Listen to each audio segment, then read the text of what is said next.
황교안 국무총리 후보자 인사청문회는 메르스 사태에 가려서 큰 주목을 받지 못하고 있는데요. 그동안 공개되지 않아서 논란을 빚었던 황 총리 후보자의 변호사 시절 19건의 수임 내역을 여야 위원들이 우여곡절 끝에 열람했지만 결정적인 특이점은 나오지 않았습니다. 여야는 오늘 증인과 참고인을 출석시켜서 황 후보자에 대한 마지막 검증에 나섭니다. 안윤학 기자입니다. 황교안 총리 후보자의 변호사 시절 수임 내역 가운데 상세 내용이 삭제돼 있던 19건의 자료가 여야의 치열한 줄다리기 끝에 결국 공개됐습니다.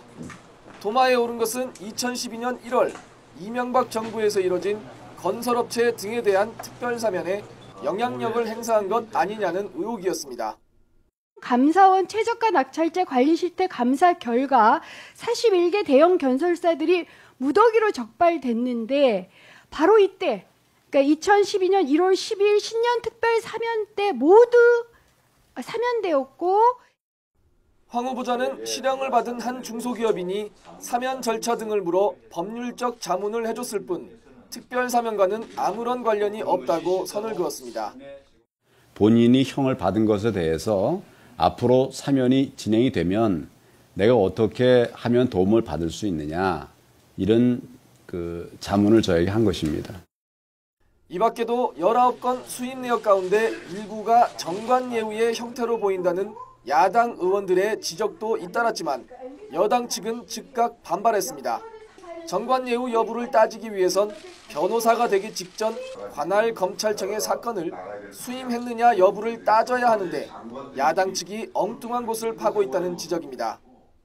그 변호사가 이 사건을 수임한 것이 적절했냐 안 했냐는 논란으로 만약에 벌어진다면 이거는 우리 헌법에서 보장하고 있는 변호인의 조력을 받을 권리가 상당히 위태해질 수가 있다.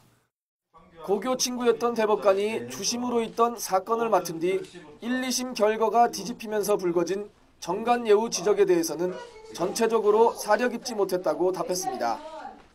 지난 2004년 부산 여성 비하 발언에 대해서도 대단히 잘못됐다고 고개를 숙였습니다.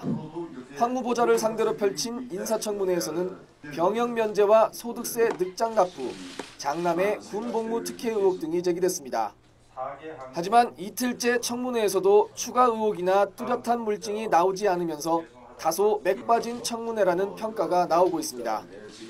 여야는 청문회 마지막 날 노회찬 전 의원 등 증인과 참고인을 출석시켜 황 후보자에 대한 막판 검증에 나설 계획입니다. YTN 안윤학입니다.